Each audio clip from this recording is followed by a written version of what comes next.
afternoon to you all, right here, this is 97 FM. Xtreme Sport is a go on this very beautiful Saturday afternoon, where, of course, you can tell that it's the international break. Well, lately there's been a bit of enthusiasm getting back into this kind of arrangement. With the Ghana Cranes sort of back to winning ways, a bit of promise, new stadium.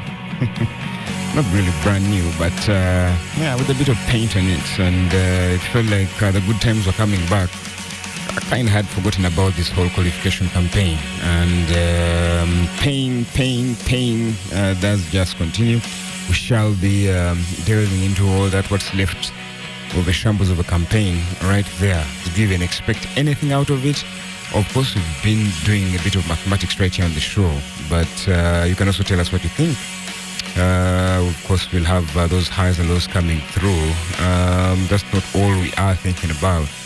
We shall be, of course, talking about what has been transpiring in the leagues all over Europe. And tell you what, some incredible things coming around last time. We'll be telling you about all those tears and some resignations, major ones coming through right here on the show. But don't forget that the Formula 1 season is up and running. If you're Tifosi and you're having a bit of an Cockney accent, you're probably enjoying what you've seen so far in China. We're talking about all that and what became before. That is, of course, the roll-off of the new season. How topsy-turvy we've seen things so far. Plus, of course, the big one in basketball back here at home, where the Blazers backing up their talk with a very huge result that may be a seismic shift in local basketball. Talking about all that, what do you think? Like I said, you'll just give us a call on 0703 97 97 97 or 0786 97 97 97 and tell us what your highs and lows have been this past week. By the way, there's even a pre-Easter resurrection to tell you about. You'll just figure it out. But of course, before I get into those phone calls and all, we'll first hear from the lads in studio. Hi, Peter. Hi, Phil. Just about to call you Albert. Please call me Phil. It's okay. Hi, Pius. Good afternoon. How are you? Interesting week, really. Of course, maybe starting with that Wembley drama, that happened, and history that was written by the Geordies, like they call themselves, against Liverpool. Of course, the interesting performance in La Liga. You look at Barca, you look at Real Madrid, going at each other neck to neck. And the Premier League as well, a few talking points here and there. So, yeah, it's from last weekend, quite interesting. Maybe from my point, Christy Coventry, being the first African and first woman to be elected as president of the International Olympic Committee. She beat Lord Sebastian Coe. He was also, running as IOC president. How much do you think the doping, the way he handled the doping scandals that sort of plagued his IAAF reign played into him missing out? Because he was highly qualified. He was touted for a very long time that this was... He was backed by Usain Bolt as well. Of course, the major issue there that tainted, for me, his campaign. But also you feel like, you need something new, something fresh. And I think Coventry, a two-time Olympic gold medalist, has an opportunity to rewrite history with the International Olympic Committee. And at least we have a proper,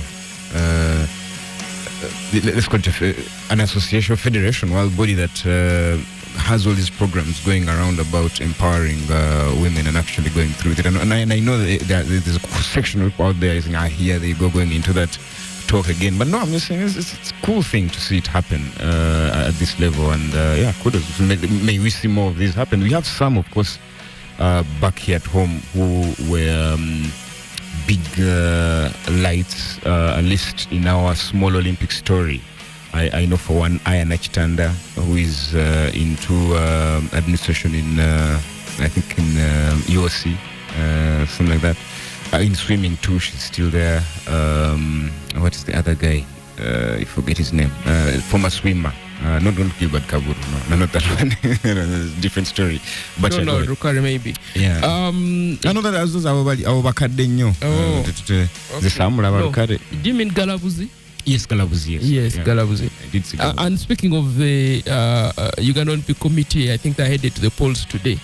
Yeah, a couple of talking points there. But anyways, away from that, Emmanuel Okwi announcing his retirement on the international scene for the Cranes, and just paying tribute to him and appreciating what he did when he did wear the colors of Uganda. 95 caps, 28 goals, 1 AFCON. A hat trick, couple of doubles in there. I think he scored the double. He scored 2 goals at the 2019 AFCON. We just have, apart from appreciating what he's done for the national team, he's one of the talents he felt could have blossomed and maybe gone beyond the African continent.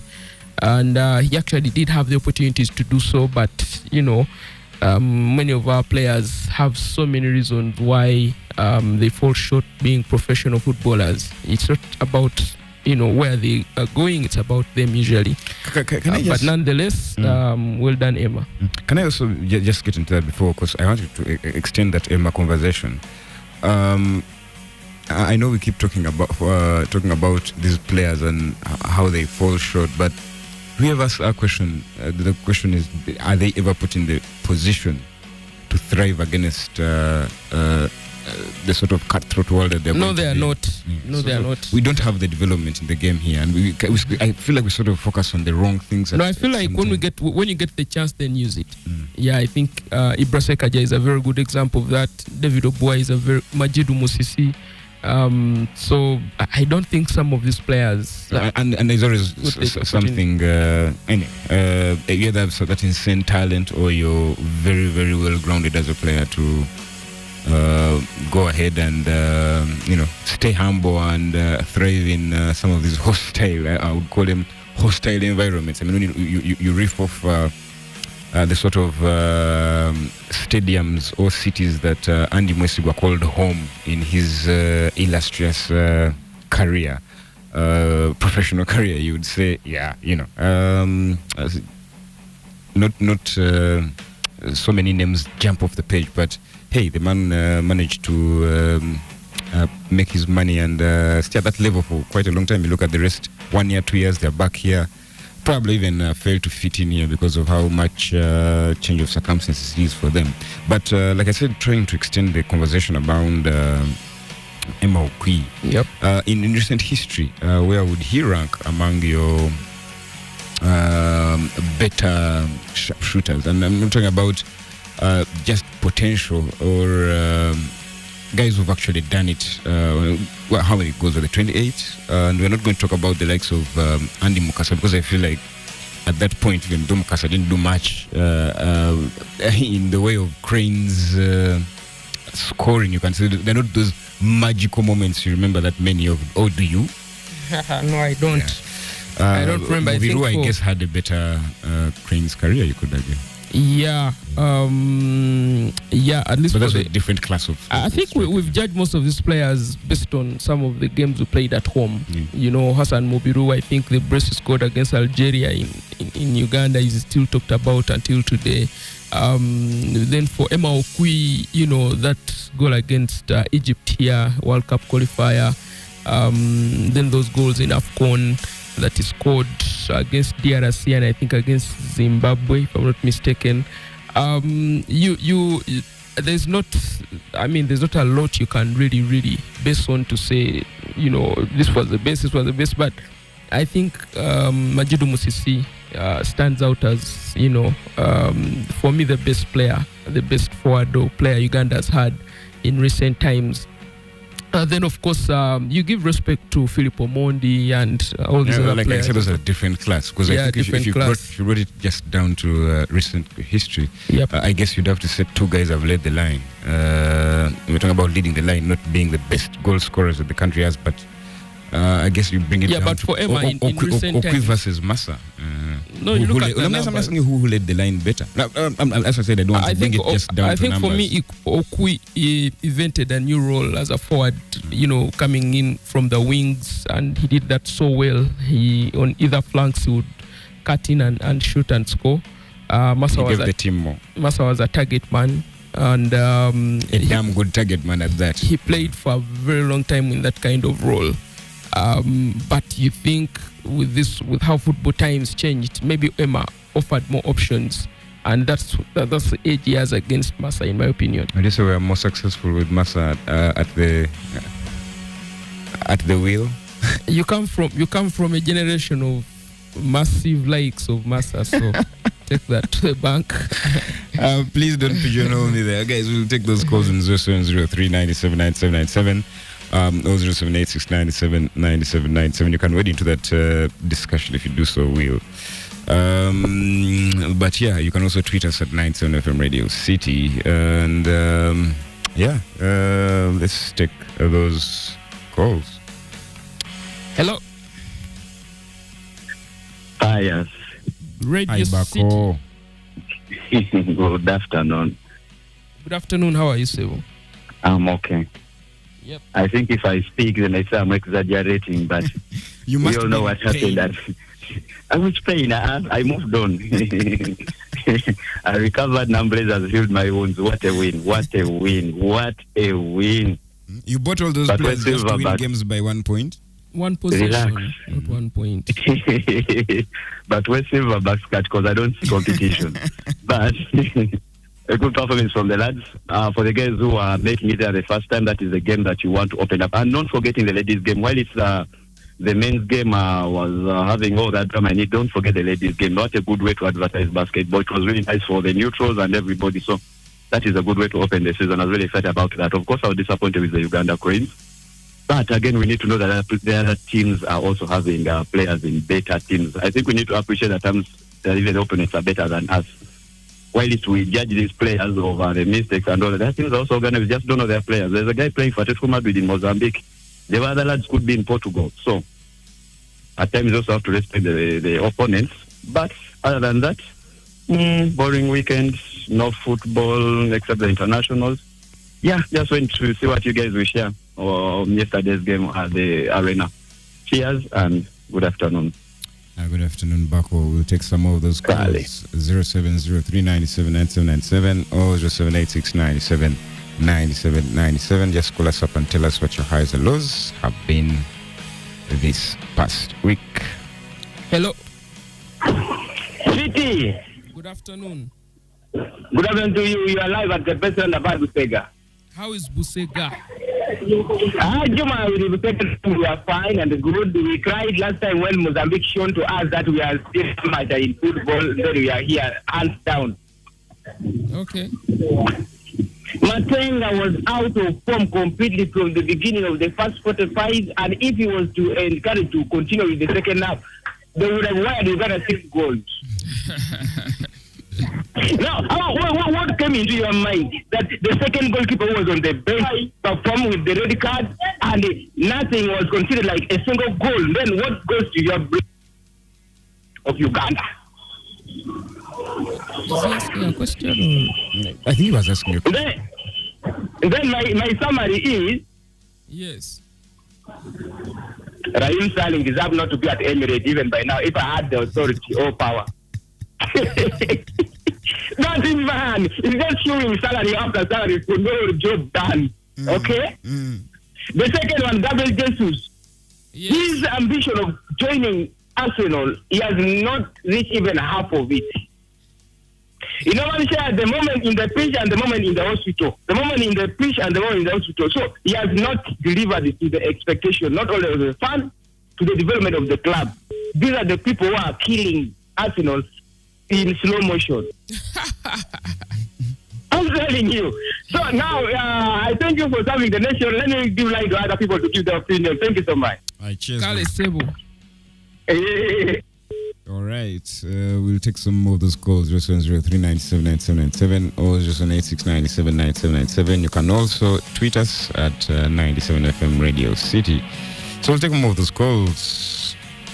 Radio City, hello. Hello, Radio City. Yes, good afternoon.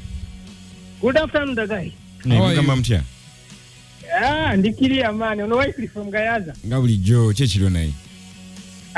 Wait, we have a player of portfolio. Gayaza nyao naye. But productivity is zero. Bagukuwe Jogu Sambe. We have somebody better. Gavin Chido can give us a better output in that position. Sachiganda can give us a better output in that central role. But let me ask Kansokenkubuze chibuzo chimu. In the last 4 or 5 games that Villa have played, how many games has Sechiganda played?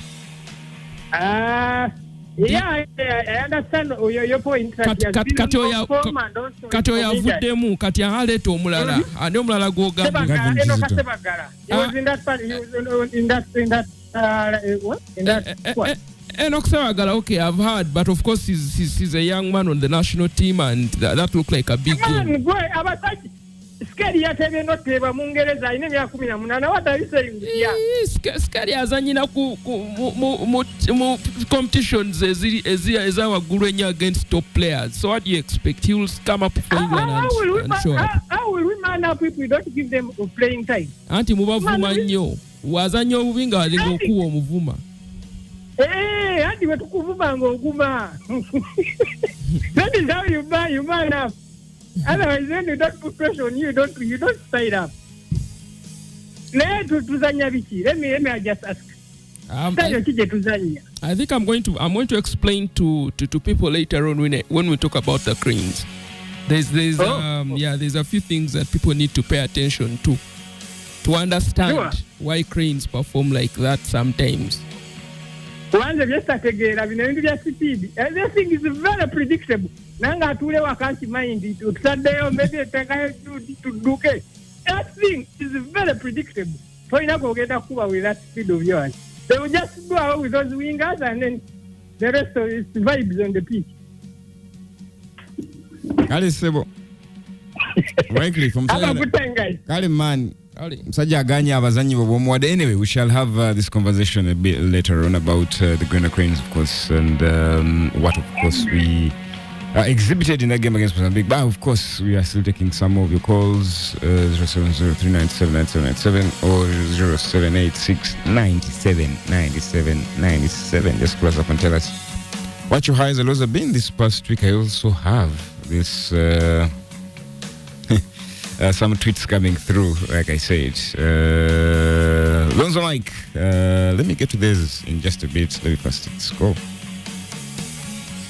Hello. Radio City, hello.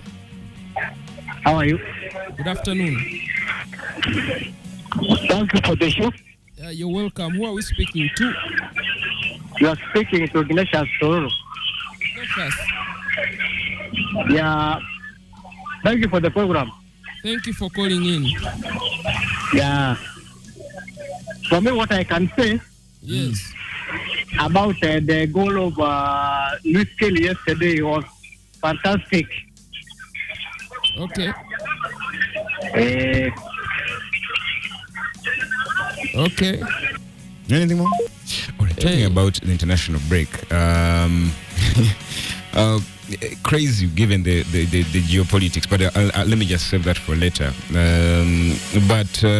Lonzo Mike, I said I promise to get back to you. But so what a boring weekend. I'm glad Phil isn't going to come up with the wrong predictions this weekend. Do you think will put that goal in the same put in goal that same goalkeeper? Rough stuff. But we'll talk about goalkeeping situation. So this international break will help Liverpool the most. Otherwise, it was getting bad for them. They say when the cats are away, maybe the rats will skulk around a little bit more. No bad predictions from Phil this weekend. Is this why you're here? Potentially. But to be fair, it would just be a continuation of how it has always been. I don't think I've ever been good at making educated guesses.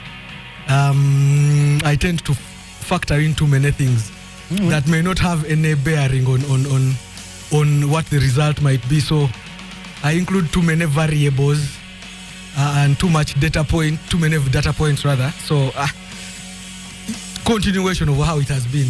More wrong answers, same as Phil has been doing. Don't tell him the percentage in the stuff he's trying to put into his mouth. He has put a lot in his mouth over the course of the years. I doubt a few cookies are going to change anything. All right. I hope your week has been ruined by the news of George Foreman's death. Otherwise, I'll be wondering whether you're still into love with boxing or not. I am. The last fight that caught my attention was the Javonta one, where he took a knee and somehow that was a draw. Of course, you know when you fight the champion, quote unquote, you have to knock them out. That Idi Amin famous phrase about don't worry about the points, just knock them out. Didn't, made him take a knee, but George Foreman, I think I know Foreman more for what he did after boxing and the fact that Tyson did that thing. No, that was Evander Holyfield. That's Holyfield, yeah. More for what he did after boxing than for what he did when he was a boxer, because for my age, as old as I might be, I found Foreman at the very end of his career. So I know Foreman for making grills for and stuff like that more than I do for boxing. But of course it is sad. Like I always say, the heavyweight division is essentially the gateway drug into boxing. If the heavyweights are not doing very well, it is very hard for people to watch boxing and even love boxing. That's why we have people like Logan Paul and whoever. The Conor McGregors are making passes because of there's a need, there's a yearning for an actual fight that is unpredictable. You just do the math and that usually happens with heavyweights because it doesn't matter. It doesn't so matter. It matters, but not so much how more skilled you are than your opponent. Because if that guy lands one, there is a chance that there is always jeopardy in the heavyweights, and that's what brings guys to the thing. So in that regard, it is sad that George Foreman, who I know mostly for making grills that make beef patty, passed on. I was thinking more that you'd talk about Rambo in the Jungle, but if you're talking about age here, if you're going to give people an over or under 10 years, 74 over and under, when was still I'm out of that bracket actually. How have you been though? I've been good. It was hard. You're fasting, eh? No, I am not. Why are you asking me these questions on air? No, I am not, and I have a credible reason for why I am not, but I don't think I want to give it on air. You can lie. Sorry? You can lie on air.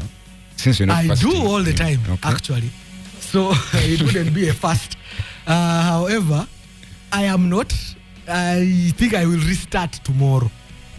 Oh, it's possible. Tell me about it. You can get in and out, like. And yeah, I had a bout of illness. I think starting Monday, that I thought was cleared by Wednesday. Then I didn't feel good Thursday, Friday.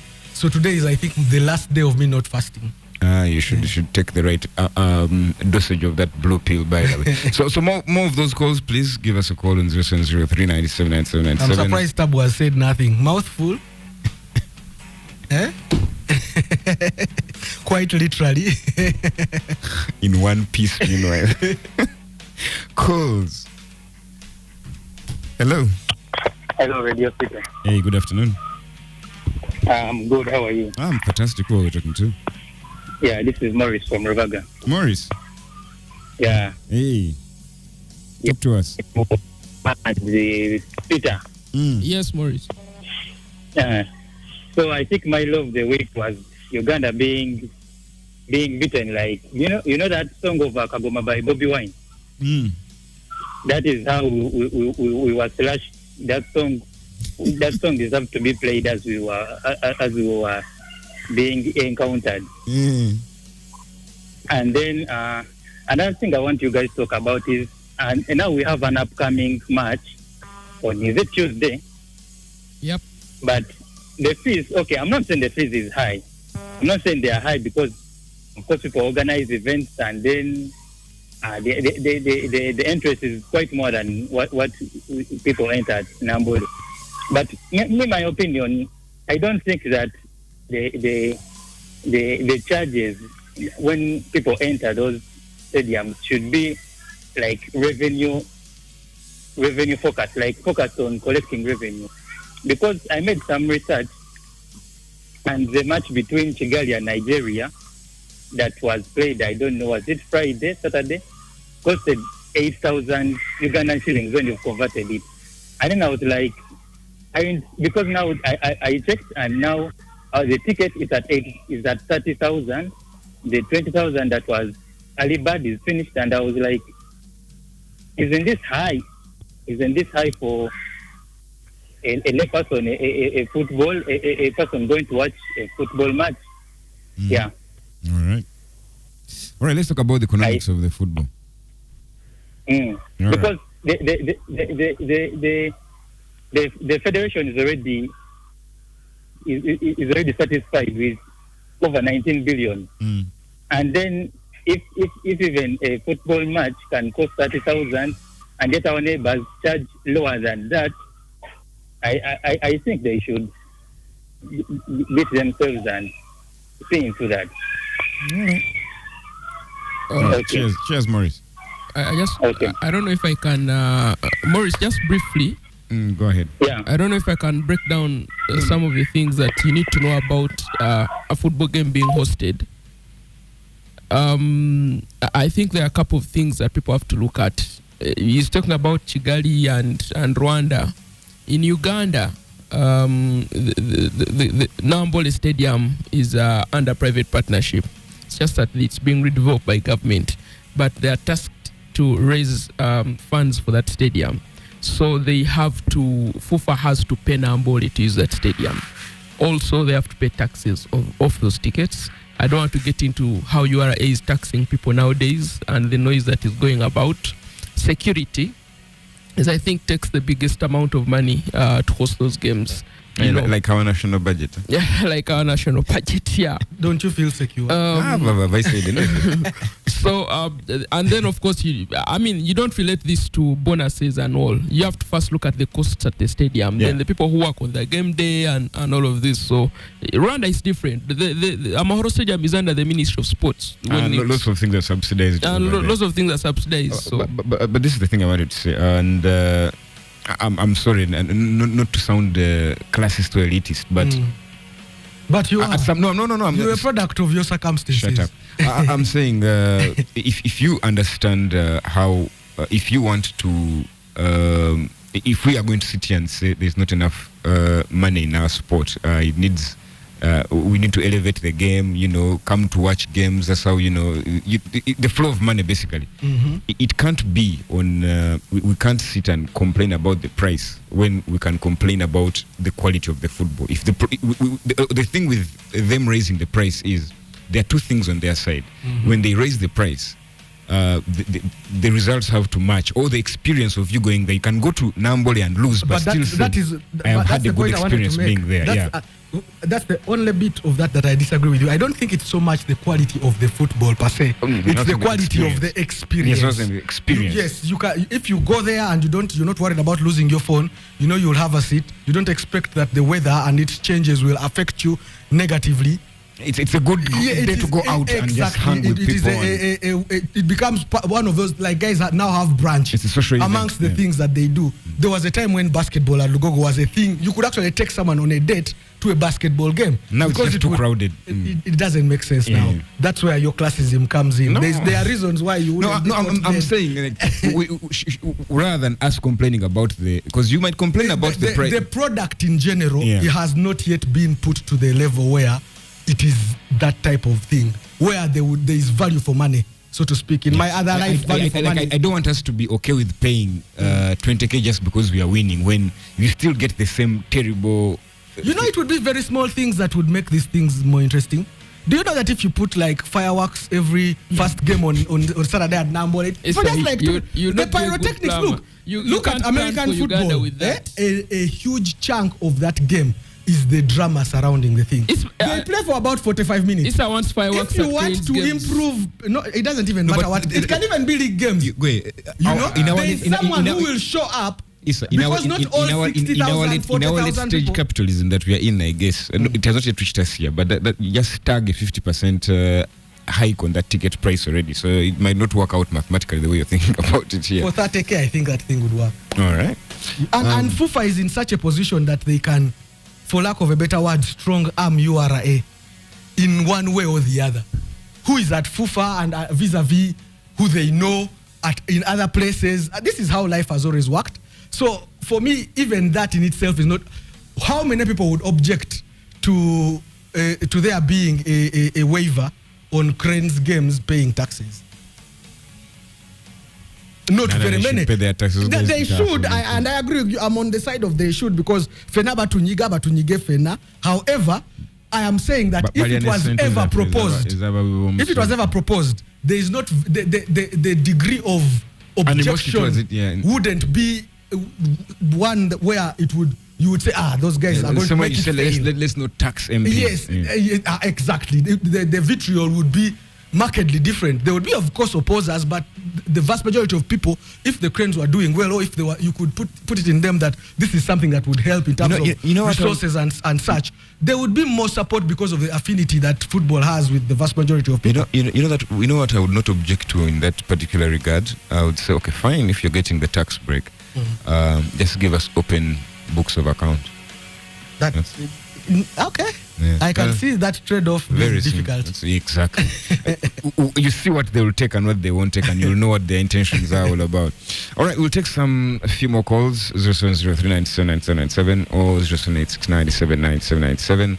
Just call us up and tell us what your highs and lows have been this past week. So, Edwin Stanley, he says his high is the guys in studio. Low is Liverpool injuries in the international games. That is Konate, Alisson, and Gravenberch. He said, how do we convince Slot to play Elliot more? Elliot is amongst the few players that influence games from the bench. Not AM, not attacking midfielder, but right wing when necessary. That's the question we can tackle on later on the show. Let's take some of our few last calls. Hello. Papa. Jenny. I'm sorry for 1 minute only. Has ever Uganda qualified to play in the World Cup? No. Then, according to you, this current Uganda Crane manager, is he the quality who can? Do you want only Uganda for your questions, or you expect other answers? I think my question would have collaborated with the other fans who are listening to CTFM right now. We are definitely going to tackle you. Kale. All right, I guess that will be our cue to take a very short break. When we return, there's a bit more of your highs and lows, plus that big question about the Cranes. Sport right here, just 97 FM, back with more of your highs and lows. This is Katenda Isaac. Hi, Katenda. Your high is the Warriors' recent form. Also, you say F1 is back. Your low is the classless Uganda Cranes at home. It's a shame, you say. All right. Shame. When did we have a chance in this qualification campaign? We sat here last week, Peter, and you tried to convince us that Cranes, really, we had a chance.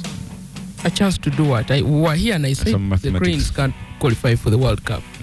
I think I said, did I say it here or during the week? No. It was last weekend when we were doing the mathematics and it looked like there was like a camoli that we could go through. No, what we explained was that the top teams in all the groups qualify for the World Cup, and then the best placed 4 teams are taken into a playoff or move to a playoff. And before even we get into the Cranes discussion, the rankings for the second best placed teams are already known for now. Gabon leads the rankings, Mozambique are second, Namibia third, Madagascar fourth. And Cranes are not in the 9 countries that are second best placed teams. So the mathematics was for which teams, not Cranes, by us. Okay, that's one. So yeah, I've answered you. I don't know if we head straight to the Cranes discussion. Let's just get to the Cranes first of all. Yeah, so you were taken earlier on for basic things here, and we're talking about squad selection going into the game. But let's first talk about the team itself and how we played on the day. Disappointing? Yeah, it was a terrible performance from the Cranes players, from the team. When you want to break it down best, you look at departments and how each department fared. When you start with the goalkeeping department, Ishmael Watenga had a nightmare of a game, that's for sure. Conceding that first goal, his positioning was wrong, but Pedro was sharp enough to take that corner, to do that, to score an Olympico, like they call it. You look at the other goals. At the second goal, Watenga, comes in to save the ball that is across from the wing. The ball, runs through his or goes through his ribs. Misses it, and that's goal number 2. Goal number 3, caught on a counter attack, and that's it. So the ball slipped through his body. He slid to make a save. He came out to save the ball, which was across from the wing, and he was unable to really get a firm grip on it. And he must have some massive dinosaur-like ribs. And no flesh. Guys, not in practice. And no lungs. The practical meaning of it. But you see, when Issa doesn't fast, that's what we go through. I know. He disrupts us. Nice one there. And he claims to be sick for 7 days. But anyways, we know Issa never fasts. Let's move on. Yeah, it was a terrible display. But those things happen. To teams and players. We just have to recollect ourselves and do better. Yeah, so when you say these things happen, and you mentioned Watenga's ribs, no pun intended here, but I would have preferred someone in that goal, and I've maybe sung about it for 10 years, while there's been this back and forth between Salim Jamal. I'm not saying that he's the one who's supposed to be in the goal, but do we have currently the best goalkeeper in Uganda being selected as the number 1 goalkeeper for the Cranes? I think it's Ishmael Watenga and Salim Jamal can up there. No, I'm not saying it's Jamal. I'm just saying do you think we are actually putting the best goalkeeper right now? We are. Yeah, so, but I think Ishmael Watenga. Wait, Ishmael Watenga. You look at his record for the club. He plays for Golden Arrows, and he's picked up a number of clean sheets so far this season. He's a starter in that team, and he's actually made impressive saves in some of the games. Golden Arrows has played. Kind of having an Edward Mendy kind of. Yeah, he just switched off. I mean, he was off on that day, and Mozambique. But also, let's get to the team that we are facing, guys. And this is what I wanted to explain. One of the biggest challenges the Uganda Cranes coaches and experience is that they coach a team that struggles with handling or facing teams that possess the ball and are comfortable with using the ball. Okay. We have had that problem for a while now. Even club football, Sports Club Villa, I think, took on one of the Ethiopian teams at Nambole. If you're at Nambole, you saw what I'm talking about. The team passed that ball comfortably. And before first half came to an end, Villa players were all tired because they had to close so many spaces. So the thing with the team that passes the ball is that they create vacuums of spaces. So you need to have the tactical ability to close down those spaces. Ugandans, I hope you're listening. You have to have the tactical ability. If you're unable to have the tactical ability to close those spaces, what happens is the third goal that we conceded is the red card that Dennis Omedi got, the second book of offense. Players play out of position, and before they know it, because the team you're facing knows where to put the ball when the player has moved out of position, they arrest you right there and you're punished. And I think that is what Mozambique did. They were very comfortable on the ball. They also took their chances, and some of those things someone may ask, why can't Uganda do it? Well, because the kind of players that we have. That's where I'm coming, because is the product. The question has been the product of what we are playing. Is it first of all, and I want to leave it to you. Someone asked, what do we play? And Paul put. Well, I can't necessarily so play this, but I can tell you that Paul Put has. We have a problem if you can't Paul Put answer has that. used the flanks more. At least for the games that I've watched, he wants speed. He wants his team to get into the opponent's half as fast as possible. So he uses fast players on the flanks, and he makes sure that those long balls are played. I don't know what kind of football you term that as, but I think his target is to have his players. So he prefers us to be more off the ball team than have. Yeah, because which ball players do you have on the Cranes team? Which ball players? Which player gets that ball? You have Alan Okello. Yeah, because I'm going to go back. I'm going to go back to his words maybe a year ago, and say. He said he's going to just hammer this into the players. We have to find a way of. We have to be a positive team. And I'm looking back now, looking at what he promised and what he's delivered is absolutely different. We have become a reactive team more than being a proactive team. I think what you say, I mean, you go to class and say, I'm going to be the first. And after 3 months in class, I don't think being 18... Well, I don't think you have control over the kind of exams that come. Yeah, he also doesn't have control over the players he has. No, that's different. You understand? He's choosing what papers. He knows the paper that is coming. He can see the assignment. He knows the questions that are coming. I think I said it wrong. He has a chance to pick what book to read from. Yes. And get the knowledge and go and deploy in that exam. And he's doing something different. So I think what he has the players that can maybe come close to what is supposed to be done.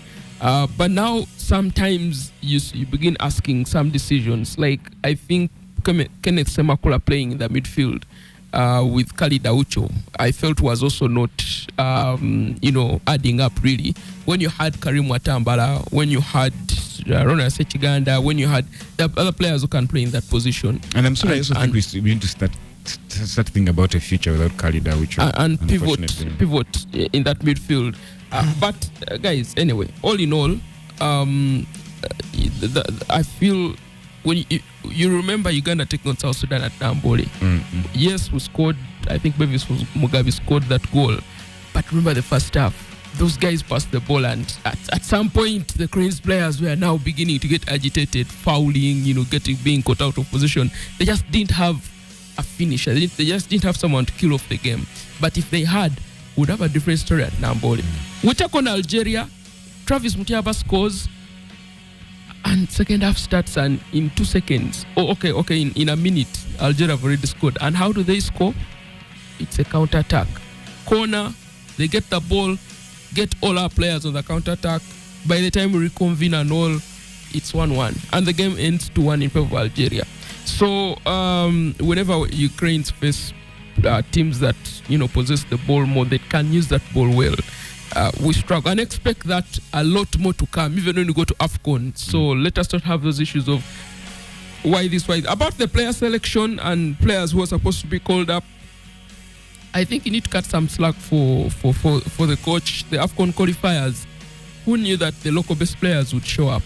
Who knew that Dennis Omedi, Jude Semugabi, Alan Okello would actually, take advantage, take it up and put up a good show? I would have. We've been talking for years about how these cuts that come in from all these foreign teams when they're barely kicking a ball, they just don't, you can tell a guy who's not quite attuned physically, but because, hierarchy and all.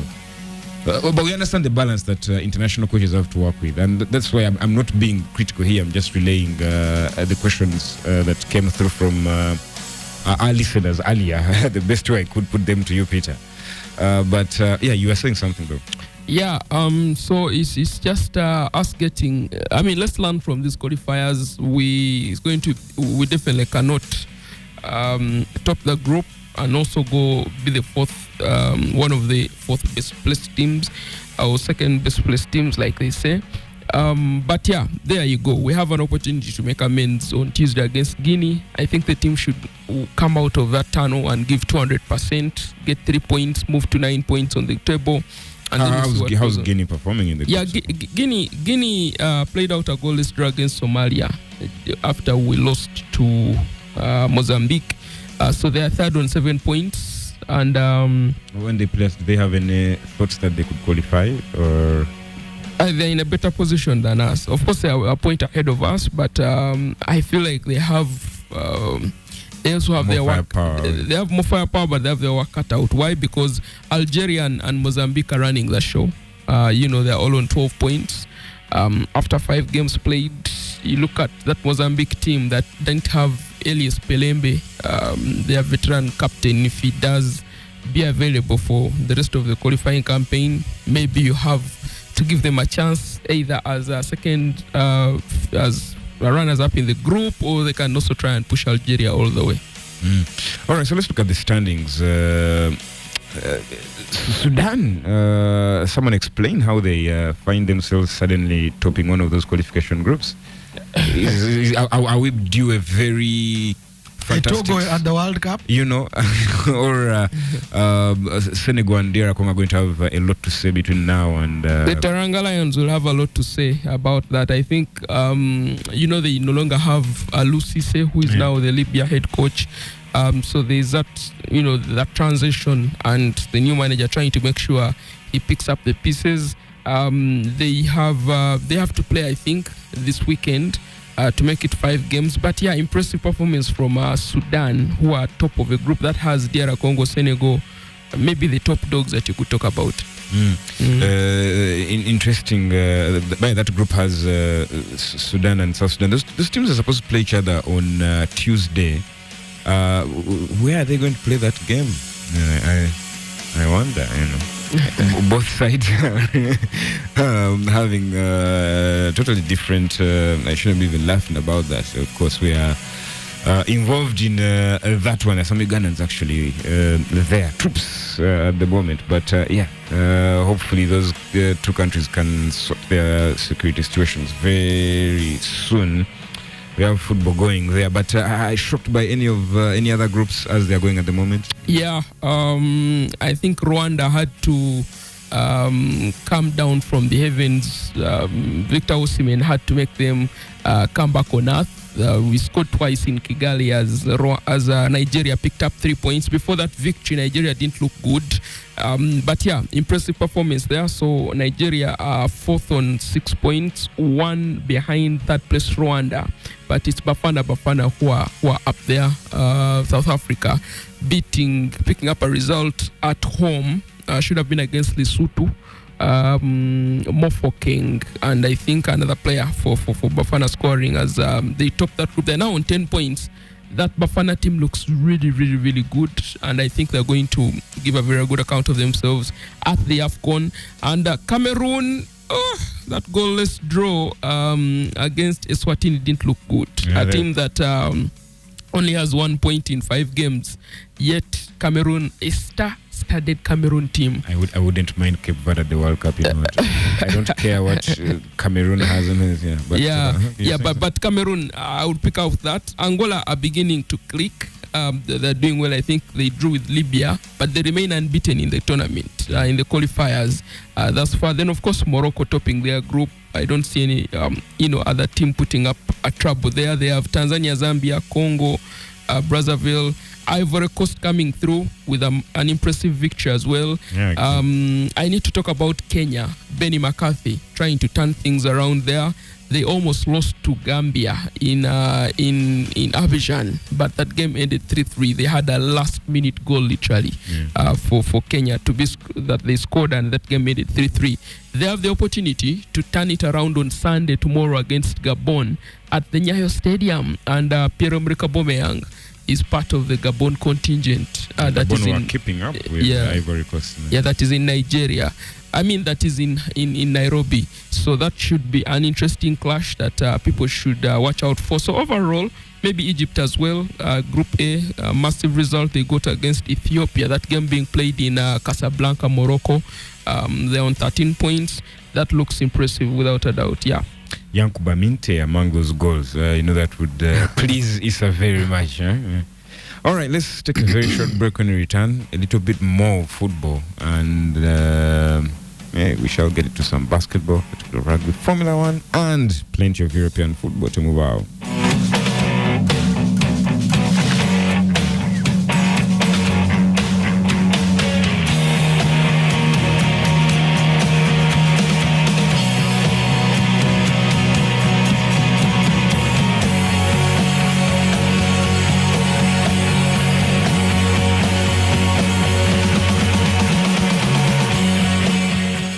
Start right here at Radio City 97 FM, back with some of your highs and lows. This is Duke of Acholi Bashman 256 on Twitter. Your high is Bruno Fernandes and Isan United's last two performances.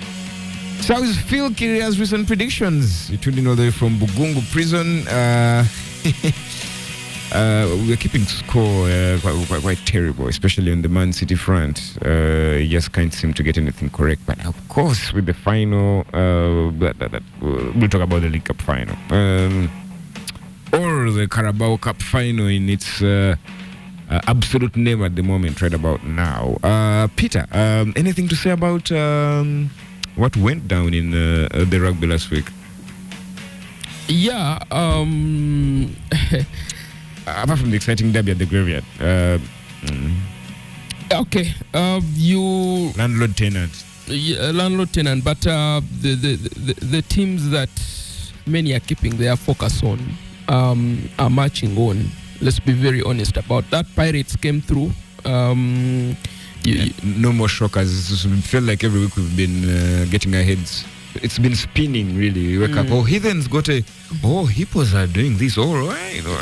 Okay. Yeah, so it's I think Cobs traveled to Ginger and also got that result. Many thought maybe they would fall short, but yeah, they delivered. Heathens, I think they knew because this weekend is a massive one. They also had to come through. I mean, Heathen started well, then started collapsing. A few losses here, and those 3 straight losses that they got destabilized them a lot. So how massive is this weekend?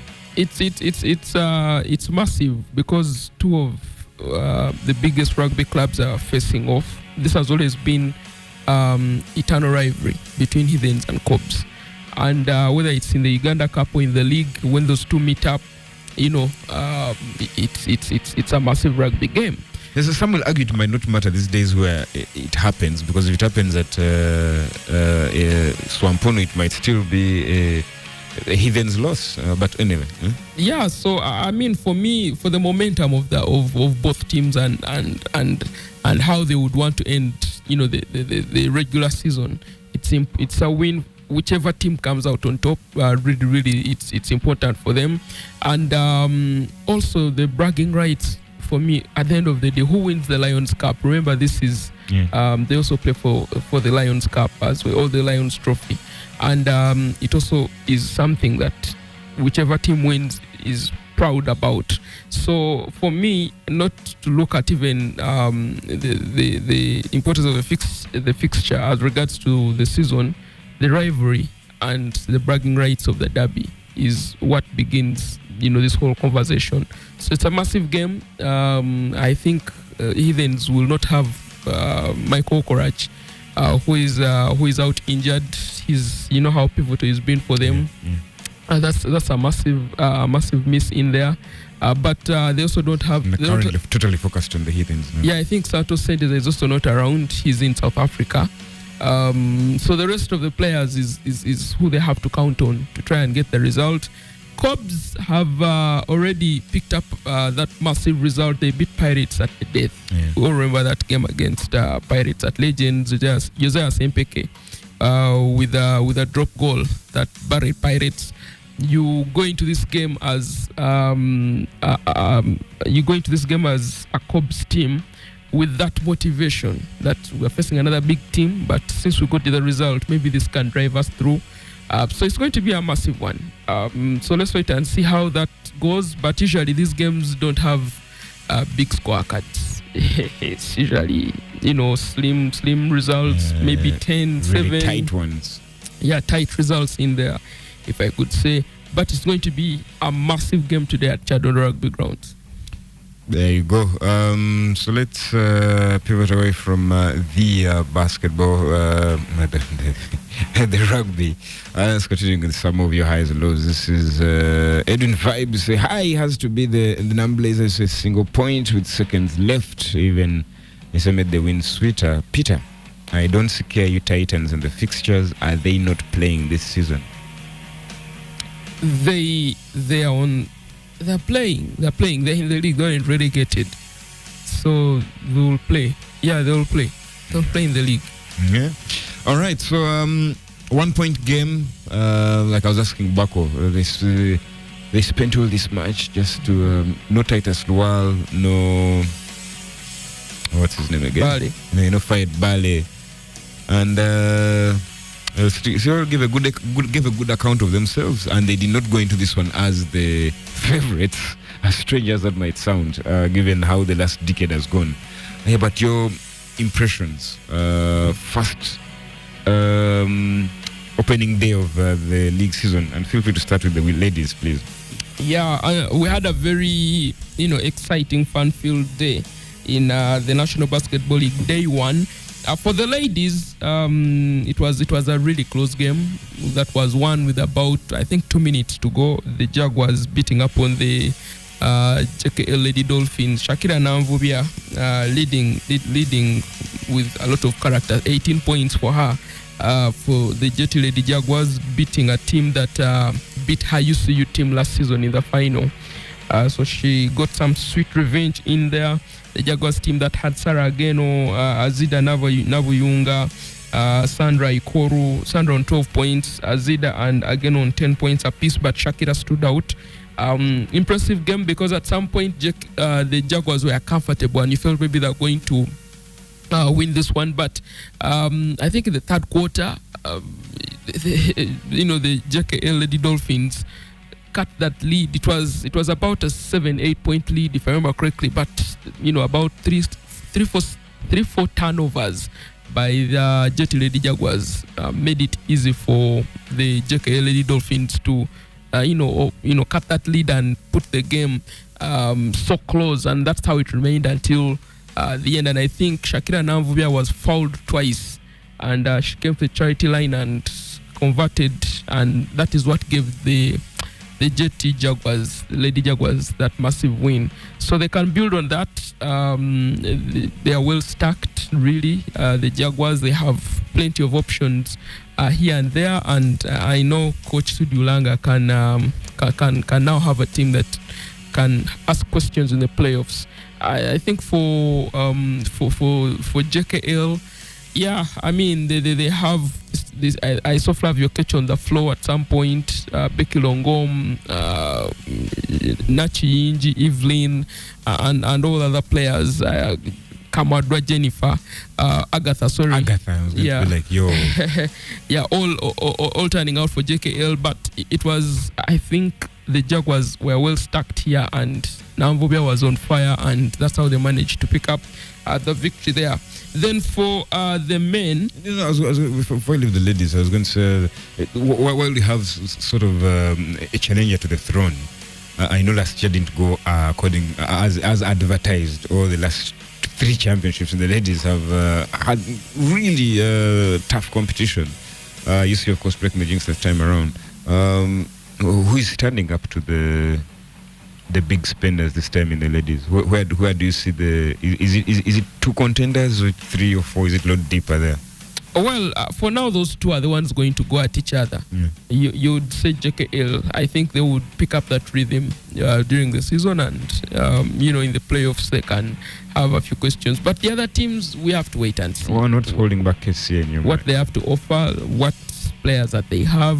You have to look at the team that are going to have Nick Teresa, but you always can't write him off really when the playoffs come. So the 2 that played yesterday will ask each other questions, and maybe the other teams that will pop up, we can only first wait and see. All right. So the men. Yeah, I mean the whole arena was filled with what can I say? It was filled with a lot of, first of all, expectations from the Blazers camp. Those expectations, if they could be converted into points, maybe the game wouldn't have taken place, because everyone would have said Blazers have won. But I kid you not, the first 2 quarters really showed how this was a misconception, because you can clearly see that City Oil came out to ball. They did not have Bale, they did not have Chezo, like we call him, and the team that started, they really pushed Blazers all the way, which I liked so much, because the arena loved, everyone that came to watch that game loved the thrill of basketball. I mean, those two coming together and it not being a 15-20 point blowout, and it just came down to just one possession and 1 point. That's how really exciting that game was. Let's start with the Oilers, who are led by Ben Komakech. He's one player who, when he decides it's time to play basketball, you don't speak twice. And he's the one who ran the show for the Oilers yesterday. I was watching the game, kept asking me, why doesn't that guy retire? He knows what to do. Yeah. Edgar Munaba also came in handy for the Oilers. 24 points on the night. He was effective in the paint and also outside the paint. You also had Chuma who crossed over from the Blazers, also doing a very, very good job for the Oilers. Then Malwal coming through with 11 points. So Koma had 18, Malwal 11, and then you had what's his name? You had Edgar Munabo on 24 points. Impressive performance from an Oilers team. And I want to think people who are putting them down and saying they can't be a championship team with Koma playing this many minutes. He will not play. This is not how the season is going to go. No, he can't definitely play each game like that. Yeah. He's going to take a rest and then he'll come back. I don't even say I don't think he's going to be a starter on this team. Really. Right now the team is a bit thin. With Bale back, I don't think. No, with Bale and Chezo back, he will take a back seat. But you have to give credit to the Oilers for coming to that arena and actually playing basketball and pushing Blazers all the way. I'm sure some Blazers are somewhere throwing up their mouths there now that we seem to be praising the guys who lost and they've been superior all this time around. But the Blazers, well-stacked team. They should understand that their measure is the Oilers. Yeah, absolutely. I think, man, I don't know. The Escodata, Steven Yeko, the head coach of the Blazers, I felt at some point wasn't exactly, rotating that team very well as the game was going on, because yes, the starting five was new. You had Jimmy, you had Wanyoto, you had Oxy and Tony Dreleba as well. And well, from when the game tipped off, you felt maybe they're going to really put Oilers to the sword and push them. Well, that didn't happen. Oxid came late in the game. But he delivered late in the game. He was struggling. His shots weren't going in the paint and all. But I want to cut them some slack, and I think maybe because it's a new team and they've not been gelling together for a while, maybe they just need a couple of games to get going. But against Oilers, that wasn't a good performance from Blazers. You want to think they should be able to put up a better performances, especially with how to use those players. You have Oinama Sasimanji. After the trash talk. But we can also say this game also, and this is maybe the disadvantage this game coming this early in the season. These teams haven't maybe gelled enough. We've had all these stories about when does this Oilers have been away. And maybe by the way, now that you say Oilers should be looking better, but we all know that they had to plug in some other players into the team for their last excursions on the continent. But sort of we can't hold it against the Blazers. We can't be too harsh against the Blazers, given how early in the season it is and how much they have to sort of make things work. But at the same time, got to be excited because City Oil still have a lot of weapons still that they did not show us on the first day. Yeah, and of course that the second clash of these two probably will now give us a better picture, because by then we would have seen how the teams would have performed and the players would have connected very well. But I can't wait to have to see a City Oil team that is full and charged. Hopefully, when these two meet again, that will be the situation, and maybe we would have a better judgment of either teams. But for the Blazers, Jimmy Enabun 21 points, James Okello on 11 points. You also had Peter Obleng and Innocent Ochira on 11 points each. But that said, Arthur Wanyoto was solid for them. Good performance in there. You want to think, they can build on that and we see a way forward. But a very, very good advert for Ugandan basketball. Arena full to the rafters. Game being won by a final possession, literally. It was a foul, and I think Wanyoto won the game. He converted those 2 free throws for the team to win 81, Blazers to win 81-80. against City Oilers last night. One of the interesting things of this week that we've come to know. Anyway, I saw Hudson say Hudson Segamwenge, by the way, say that FUBA doesn't get anything from gate collections. Is this true? It is true. The league is now managed by the clubs. Okay. And I think yesterday was the most busy. And we're joking with my fellow journalists saying, let them be busy, because after today, they'll have a lot of time, because you don't have those crowds every day in the National Basketball League. So, yeah, they are now in charge. So Have they created an entity? Yeah, there is the National Basketball League Committee headed by the JKL owner, Freedom Owora, if I mentioned his name right, and a couple of other managers who run the other clubs. They're the ones who are in charge of the league. That's why this season we are going to have games at Abja Park, at YMCA, and at Lugogo. And we're not going to have just like, let me say, we could have about 4 games in the week, played at different grounds, all because the basketball calendar is going to be busy from June to, actually from July. We have 2 back-to-back AfroBasket tournaments. I think the under-16 also have a tournament to play in. So I think the league has to make sure they get done as quick as possible, especially the first round, and then allow those activities to go on. That's why we're going to have as many games played in a short period.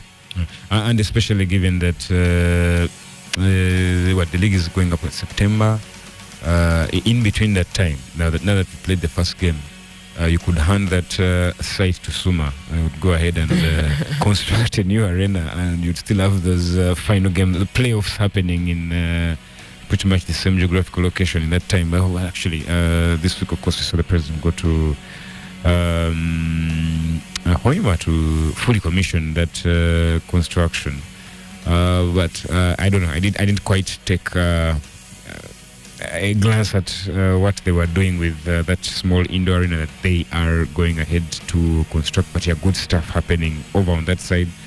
Maybe one of the season's games might be played there. Who knows if this is well and full, no, but it wouldn't crack it, because that would be December. But hey, who knows?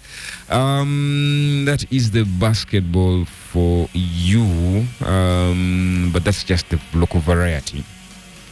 Let's switch gears here very quickly to the NBA. If I've not got any chance to rant about, I don't know whether it's to rant or to be very happy, being that you are the premier LeBron Glazer on the show. Even though you're going to try to run away from it, but this is how much I'm not fasting. I should be annoyed, but when you said glazer, the first thing that came to my mind was glazed donuts. More evidence. You're on the right track. The first thing I thought was glazed donuts. Not even for color, you're on the right track. Exactly. Not even getting angry. LeBron injured, but I think the Lakers won against the Lakers won. Austin Reeves and Luka Doncic. I remember us having this conversation. I think the last one about Bucks, really. I remember us having this conversation privately on text, and I kept thinking, for the life of me, I don't see these Mavs having traded Luka had Mark Cuban still been there.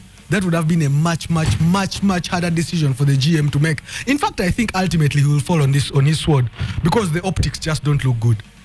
They just don't. It looks like the Lakers are going to do what everyone thought the Mavs were going to do this season, which is go far in the playoffs and actually make some sort of a splash. Because if you have your front court and they are that prolific, they can score. Reeves, Luka Doncic, some of the things he does, he's inevitable. He will make the point. He will score 20 points. He will score 30 points. He will impact a game. We all saw it in the playoffs from last year. How do you trade a guy like that?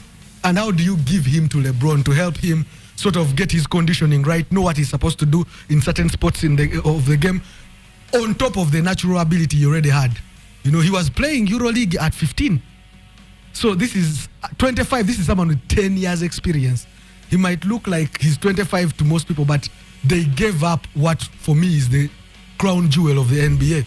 That is outside of Giannis, I can't think of another person that is such a a guy to hook your cat on if a championship is what you're trying to get at some point in the future. If you're looking for sure deals in the league, I don't even think Anthony Edwards is there yet. So I think but anyway, he's been getting better. And lately, I saw an interview where he says he's learned how to pass out of double teams because of watching Luka. So maybe. But you see, that is the thing. Yeah. Their game will forever be different. Yeah. When it's quickie bam time, Anthony Edwards wants to get to the basket, wants to get in the paint. I can't believe that it has taken this long for him to actually have to learn a tangible, because I want to think all his life he's been double teamed because he's been the best player on his best team. Sometimes this is the unfairness of some of these things. When you are an Anthony Edwards, the double team has never mattered. In fact, you want it. That is why there was that criticism for Booker when he didn't want a double team in practice. Yeah. And the guy told him, man, you're Booker. We are not going to let one guy guard you. You know, someone is going to come and there is going to be two. That's a degree of respect that we pay you because you're him. You're that guy. Now, the reason I say that is to say that guys like Anthony Edwards, it has never mattered that there is two of you. He can get to his spots and do what he has to do. Ultimately, what you're doing there is slowing him down. If he was going to get 45, he will get 40.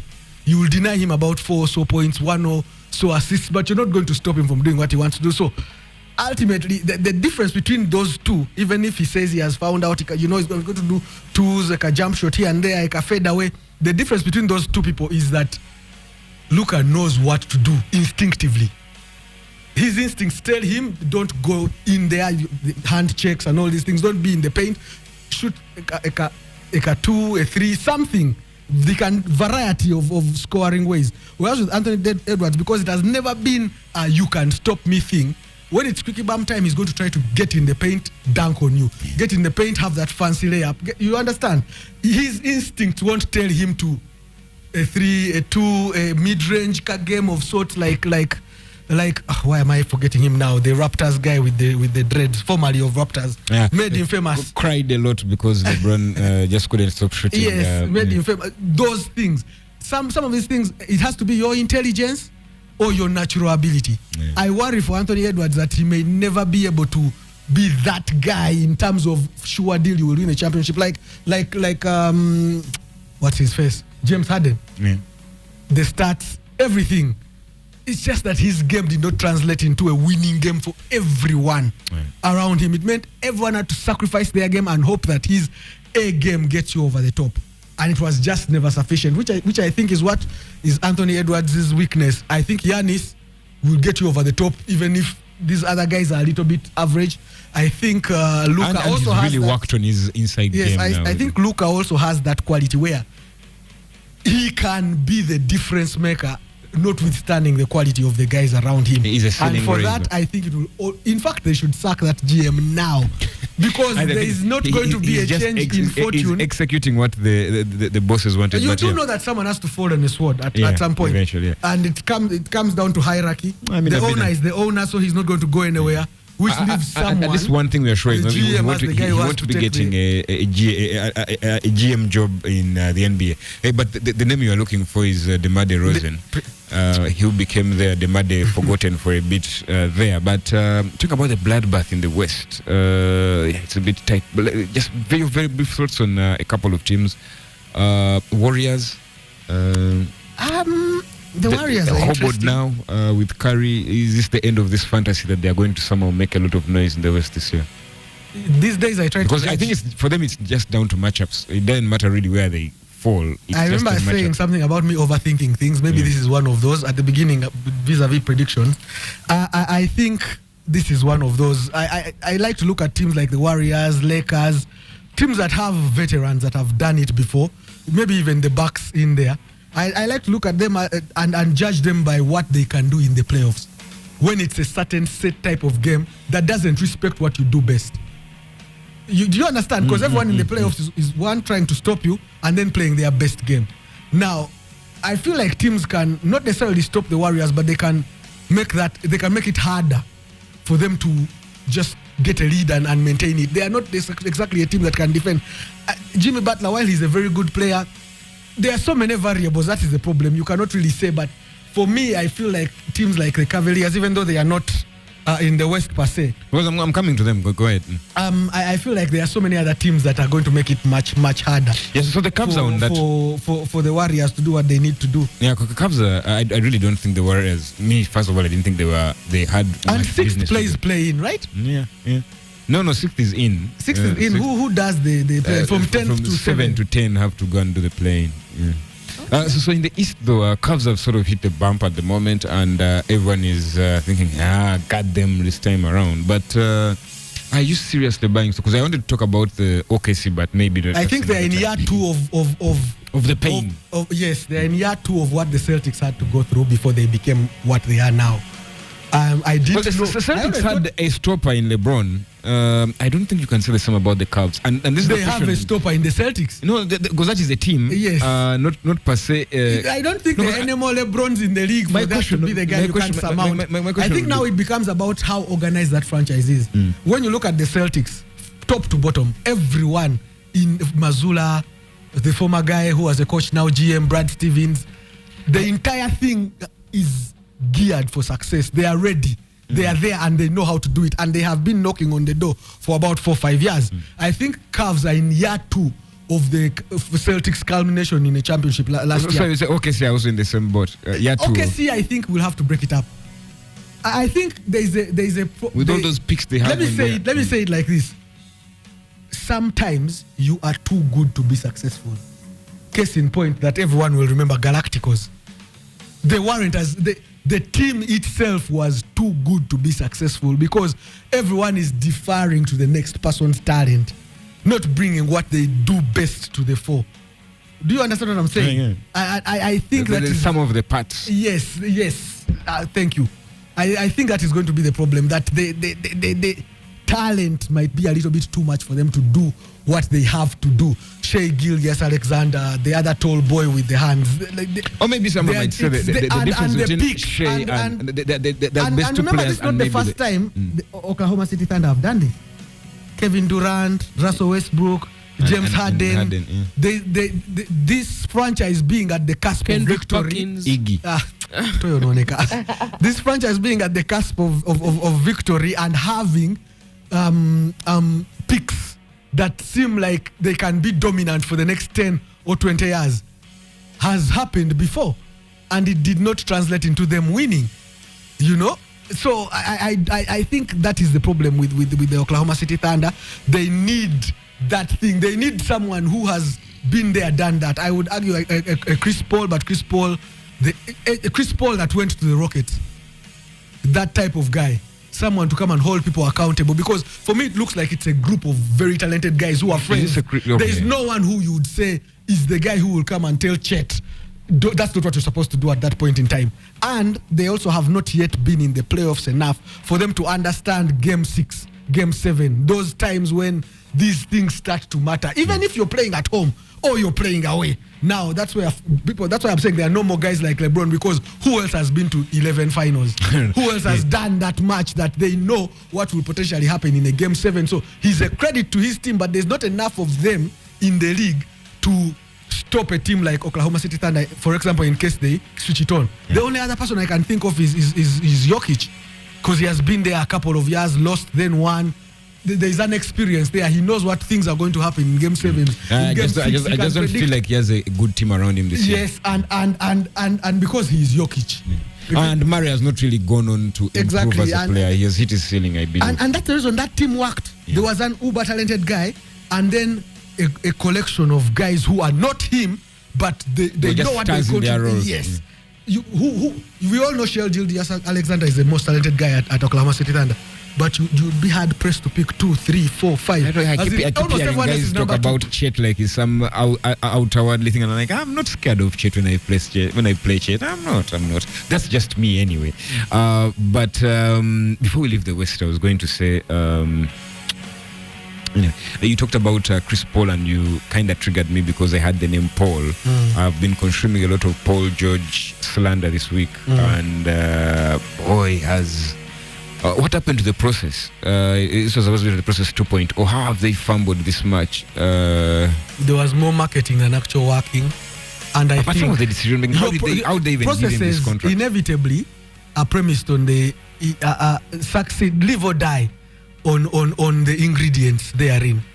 You know, if the guy you've chosen if the guy you've chosen to lead your process is Joel Embiid and Simmons, the process is potentially failing ab initio. You know, you need people who have a certain willpower, a certain belief in themselves, a certain drive to sort of match the drive you bring externally. Neither one of the two franchise players, quote unquote, for the Sixers were ever that guy in every sense of the word. As in that guy for game, and that guy for mentality, and that guy for the team, and that guy for the crowd and everyone else that says stuff around. So that was the problem. I do not know whether it is the Sixers that failed them per se, because some of the trades, some of the guys that they added, I don't think that Chris Paul was the guy. The light-skinned guy prior to Chris Paul coming, neither did I also think he was the guy. Jimmy Butler would have been better for their process than everyone that they have Tobias gotten. Harris? Tobias Harris is who I was thinking. You know, I don't know that they made the right moves to get themselves where they needed to go. I would even add another team onto that, the Phoenix Suns. Yeah, Getting another dumpster yes, fire. getting that Bradley Beal from Washington and then bringing him. The three, the trident, the triumvirate they were trying to create just doesn't work. Neither one of those is a leader. You cannot ask Devin Booker to be Kevin Durant's boss. Durant is certainly better. But you cannot ask Durant to be the boss because Durant doesn't want that responsibility. Bradley Beal is accustomed to doing his thing, getting his numbers, and getting his money. So when you put those three together, are they the guys that are going to create something that will win you something, win you championships? No. Do they look like they can because of their talent? Yes. That is more of the case of what the Sixers did. A collection of guys who are seemingly talented, and I want to take Ben Simmons out of it because he has never done it. I wouldn't call what he has talent, I would call it potential. Because he has never actually used it significantly enough for it to be a factor. So since you've dropped the Ben Simmons name, I'll just tell you that this week Bronny James scored his 6th NBA three-pointer to score his career high. Career high of 17 The points. problem is the process has changed so often and they have made so many mistakes that, you know, it just never was coherent enough for it to take off. Yeah, so with those 6 three-pointers, he now has scored more NBA three-pointers than Ben Simmons. Ben Simmons is still stuck on 5. And kudos by the Suns who beat the Cavaliers this morning. 123-112, I think it was. But yeah, you talk about KD and his difference there, how quickly he jumped out of the drama between him and Mike Budenholzer should be a bit instructive. But let's get out of the whole basketball, and we'll get to that another time. We are wrapping up towards the playoffs. A bit about Formula One. Hey, as we expected last week over here, not people have been slandering Phil for his predictions, but Oscar Piastri will be starting tomorrow as your pole sitter.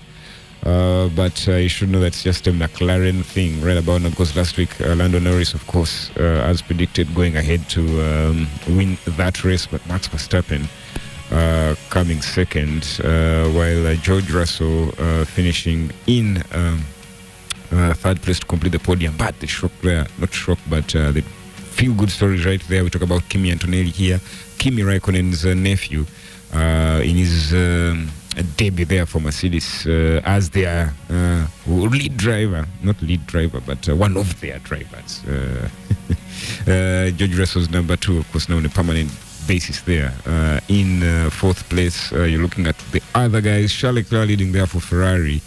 In 8th place, Lewis Hamilton closing out the points. In 10th place, so that was his debut, a point-scoring debut for Ferrari, for Lewis Hamilton. But Peter, he went one better yesterday to qualify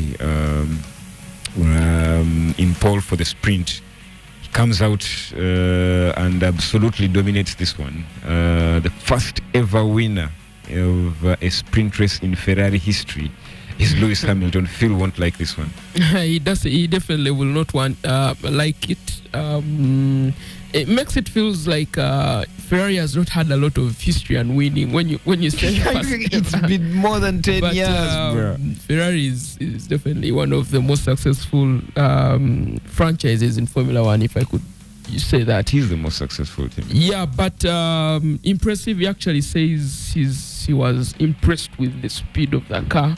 And I think for any Formula One driver, you would understand how important that is in an environment where you've been driving for another car that has been struggling to catch up with Red Bull, and now you're at Ferrari. So the only issue here is him showcasing and trying to make sure that he definitely lives to his billing. But for him to say that the car is fast and he's impressed about it, that is very good news for Ferrari fans. Well, he was saving his best for the sprint in the main race tomorrow, of course. He still will start ahead of Charles Leclerc, and though Charles Leclerc started ahead of him. He qualified in 5th place. Charles Leclerc is 6th. So it's going to be interesting to see how the dynamic plays out there. Of course, this is us putting Phil's predictions to the test. You want to see how the rest of the front rush, certainly Oscar Piastri in his Mercedes, is starting in pole position. George Russell continues his nice start to the season in 2nd place, while Lando Norris will be starting in 3rd. Max Verstappen, a defending champion, in 4th. Then Lewis Hamilton, Charles Leclerc, Isaac Hadjar, debutant there for Red Bull. Then Antonelli Kimi, then Yuki Tsunoda, and Alex Albon rounding up your top 10. You're wondering where Fernando Alonso is. He's in 13th. Carlos Sainz Jr. in 15th. That's at least as far as the big names are concerned. We're going to take a very short break. Now, when we return, we shall be wondering why all the big names are being edged off as far as these trophies are concerned. Like a fight for these ones. Newcastle have one in the bag. Liverpool left holding the bag. Let's return with more European football. From Sport right here, 97 FM. This is Moneyboy Maverick 256 UG saying, hey, quick reminder. Issa is back. Okay. Abbas Lutaya. So guys, thanks for the show. And please pass me Man City news, since you hate them the most. Why? Anyway, we're going to talk a bit about that because you should. Things are a bit interesting over there. But I believe, go through your submission, Duke of Acholi. So what went on in Europe last time? I know Backward doesn't want us to say anything about this, but Peter and Issa, anyone have any thoughts to share on what they saw go down at the Wanda Metropolitano as Atletico Madrid were sort of being told where they really are in this whole title race thing? If they thought they are in Spain, really, really tough one on Atletico Madrid. In modern football today, if such teams are meeting and by the 73rd minute a team is leading 2-0 and it's full time and the opposite team has won 4-2, big question marks. You look at how Barcelona bounced back in that game. Of course, the incredible talent of Lamine Yamal just stands out because 20 minutes to go, you're thinking 2-0 up, surely it's a done deal. I mean, question marks on Atletico. That shows you that Madrid and Barcelona are the ones, Real and Barca are the ones that really, really are hungry for the title this season, and not them, because it was a big opportunity for Atletico Madrid to beat Barca and then throw a spanner into the works in the league. But that's not the case. There are a couple of points off the mark, and you don't see Barcelona right now being a team that can drop points, especially where they shouldn't be dropping points. I mean, those are the two informed teams now, Real Madrid and Barcelona. Yeah, I wish all the time when I was a lot younger and we used to have debates about what was more effective, or when you're trying to make a case for, let's now call it not parking the bus per se, but this brand of football is the stakes sort of are high, because you get your 2 goals and you get peppered by maybe 10, 20 shots on target, you might go away with a win. I feel like we are unfair. I'm going to give a long-winded answer, but we are unfair. There's nothing wrong with what they precisely, it's just but we are unfair. We are unfair to Diego Simeone and his teams and Atletico for the path they chose. But when you consider, it's a roll of the dice for them. Well, all things considered, what other choice did they have? They are not going to be able to compete to attract players better than Madrid, financially, for history, for prestige, for whatever it is you can throw out there. They cannot do it against Madrid and succeed. Neither can they do it against Barcelona and succeed. So they pick the next best thing. This again, for the lack of a better word, anti-football. That's on the assumption that football is only attacking. Because we do that a lot. We tend to disregard how well people defend because we think that is negative football, as if there is no effort that goes into doing that and stopping a clearly talented team from winning. So I say all that to say Atletico had to choose this path because they cannot compete against Madrid in the same way. Neither can they compete against Barcelona in the same way. They're not going to sign the same level of players, the same talent, the same. If you're going to be picking from the B pile, you're going to have to come up with a playing style that can get you success with players from the B pile. So for me, I stopped worrying or arguing about why Atletico do what they do and criticizing them for doing what they do, because I feel like I understand the circumstances in which they operate, and that is how it has to be. Exactly. Case in point, 2-0 for 2. 2 shots on target, 2 goals. That's Exactly. what they had the whole game. Even before we go too far, the Champions League. Yeah. You know, if that was Liverpool against Madrid, okay, everyone would probably have lost that goal against Madrid. But if that was Liverpool and Chelsea, I think the goal would have stood. The one where, in the Champions League, the one where Alvarez, the penalty. I think that would have stood. But it just so happens you're Atletico and it's Madrid, it's the Champions League, there's cash involved. Exactly, some of these decisions are not made on the pitch there. So, for me, I think when you look at what Atletico have achieved over the 10-year spell that Diego Simeone has been there, it's a success. But very short word though for Hansi Flick. You're feeling now with if we have 12 months in the bag, maybe a little bit of more sanity, a more controlled transfer window. Their problems are not going to go away overnight, but it feels like the right guy to have in the job because he gets about the football. He isn't because being the right man for the job at Barcelona is very circumstantial. You're going to paper over the problems that they're having. Yes, but it's also very dependent on... The football can happen. You don't have to worry about maybe we don't have this and this. He's a good organizer. That's the one thing. Yes, but being the right man for the job is very dependent on the circumstances. Okay. Xavi won the league and was fired. You know, left, something happened. So, and Hans Flick has less money in the bank at Barcelona than Xavi did. Well, not as a coach, really. Yes, what do you mean, not as a coach? Not as a coach. I'm saying, you see, the thing is, at that point... the argument I'm trying to make is much harder to fire Xavi Hernandez than it is to let go of Hans Flick. I don't think that is the same, because at that point you're judging Xavi, not the sentimentality goes away very quickly as a coach. At that point, we live in the real world. Listen, in the real world, what Xavi is as a player also matters. You don't hear Arsenal fans saying Arteta out, and people non-Arsenal fans are being like, that guy has been your former player, and I'm saying, guys, they are the fans of the club. They watch the club more than you, and they want him out. You cannot tell them that they are bad. Listen to them. Listen to what they are saying. That's all I always. Anyway. But Mbappe, of course, on the other side of the equation, going ahead and scoring his brace, is looking a lot more comfortable with. That was not. Mbappe made the mistake of projecting Ronaldo. But he's going to score goals, but he's never going to do what Ronaldo did at Madrid. And I think because he set it up so much as if he's the second coming of, it's going to work not in his favor. Because now we judge you until they have the next shiny toy. Stratospheric numbers that Ronaldo put up, and you are always going to come short. Which means even if you score 30 goals a season for 10 years, that's just 300. Like the man is at 400 and so. Do you see what I'm saying? He telegraphed the second coming too much that we no longer see him as Mbappe doing amazing things because we are judging him against the behemoth. There's a Ballon d'Or in Madrid and it's not in on Mbappe's shelf, so he can start right there. He will get one. They know how to campaign for one. Everyone seems to think Vinicius deserves one this year. For doing what? I'm not sure. Anyway, in case you are looking for shockers in Italy last week, Juventus found one when they visited Fiorentina.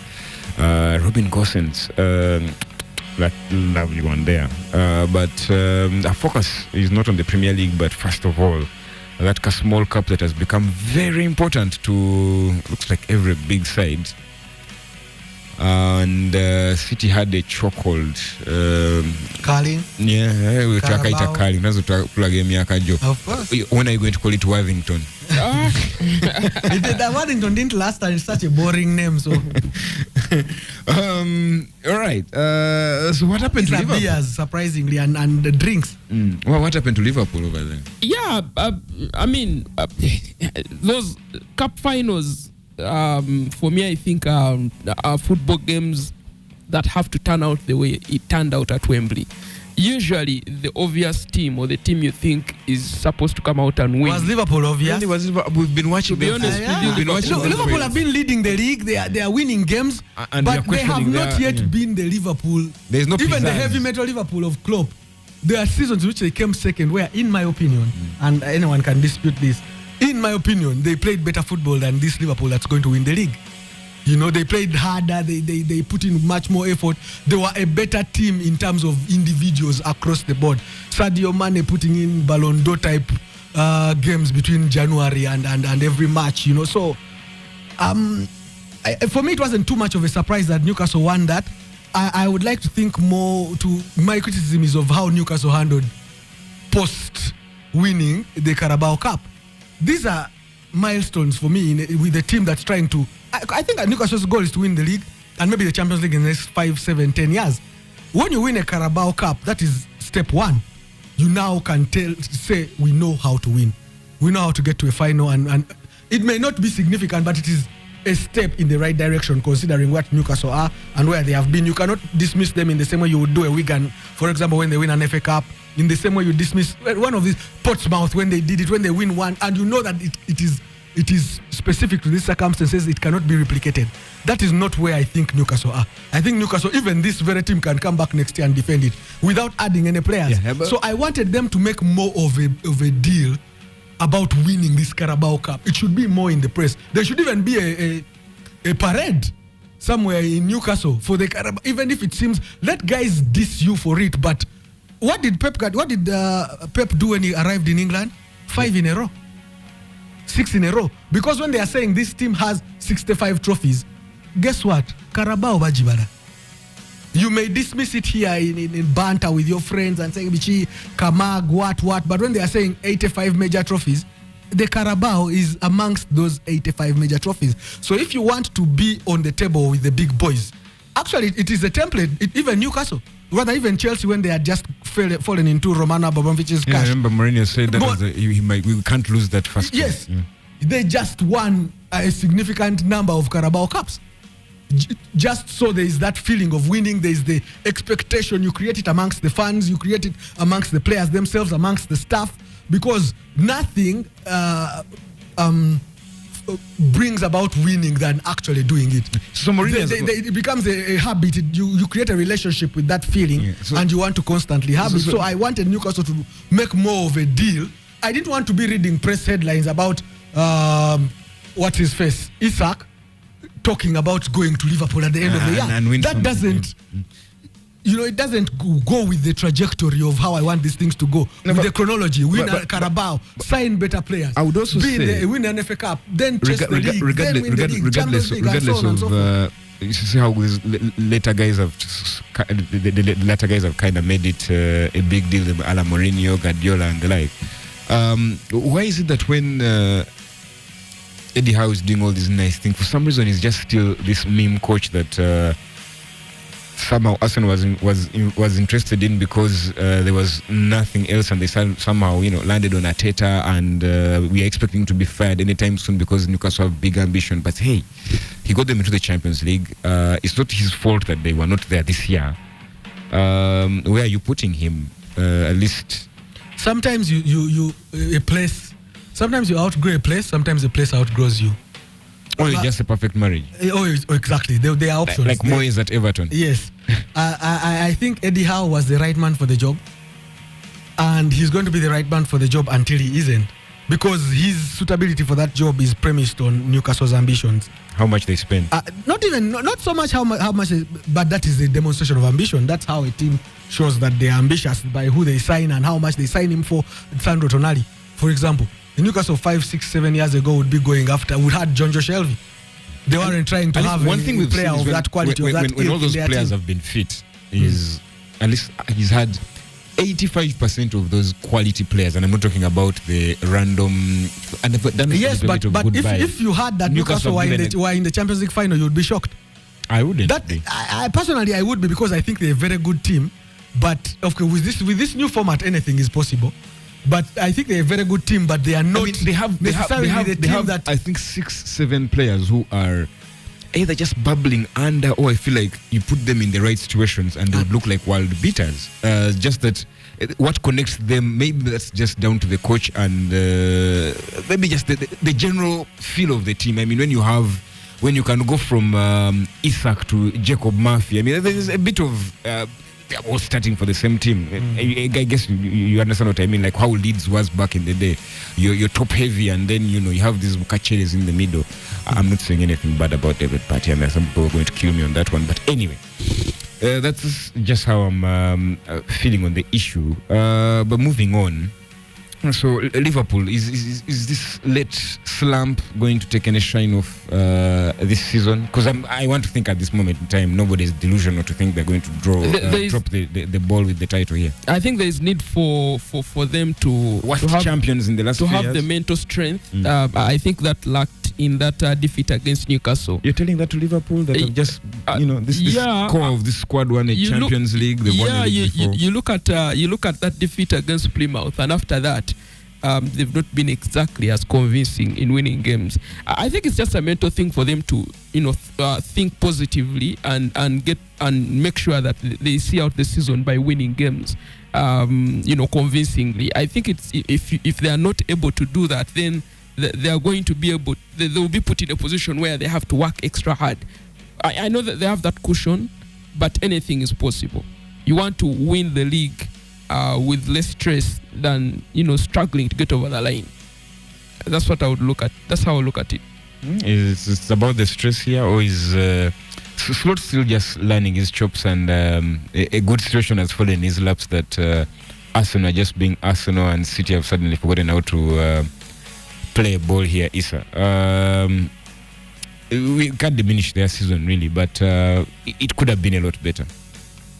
It was supposed to be. And maybe have they cost Salah a Ballon d'Or with their flame out this season? No, I don't think Salah was going to be one of the candidates for a Ballon d'Or. Vinicius won it last season. We mean, if Rodri won it last season. No, I'm just saying Vinicius came close to winning it last season. He has been given like a FIFA consolation here on the side. I mean, surely that is because of Madrid, not so much because of who Vinicius is. However, Salah, the league it was never going to be Salah. Ballon d'Or, even if he scores 10 goals from now, we shall make the case, but he will be an also run to whoever. If Madrid get to the Champions League, just know Ballon d'Or winner is going to come from Madrid. So that I don't want to even debate that. For me, this is where I am at with this Salah thing. There's going to come a point in time when, because of how he plays his game, he is no longer the difference maker, the guy who comes onto the pitch and changes things. Now, Salah is asking how long of a contract and top fees? I think 3 years, top fees. He's about 33, 35 now. This is the important decisions that Liverpool have to make is this year. The decision as to whether Salah, even after the year he has had, is a player you keep. So for me, that will tell me whether they are ready to continue to be dominant or this was a flash in the pan. As in come win a league when Man City are having a year of haters where they can't do what they usually do because Rodri is out, because the team is changing, they are signing new players and embedding them. So the top dog is away, so the mice are playing. Right. Of course, that's a bit unfair for you to call Liverpool the mice because they have been there and thereabout. They have earned the right to be the team that wins the league after City, in my opinion. And however, quick bum time is now in as regards now continuing to be successful. City are going through this problem now, but signing the players. That defender Kusanov, something Kusanov. I saw them giving him a new car. Those are the guys who are going to matter in 2-3 years' time. That is what Liverpool need to be doing now. Now, last year removed, they did that. Zoboslai, McAllister, Gakpo, and that type of player. This year, not so much. Which means the year after Salah either leaves or stays, and I think if he stays, it will be a mistake. But leaves or stays, the players that get signed in that season next year, this summer that's coming up, are going to be important for where Liverpool are going to be in the next 2, 3, 4 years. Oh, maybe it won't matter because Lewis Skelly at that point will be winning the Ballon d'Or. All right, let's take a 7-day break. When we return, unfortunately, we'll be talking about an FA Cup quarterfinals. Mweda.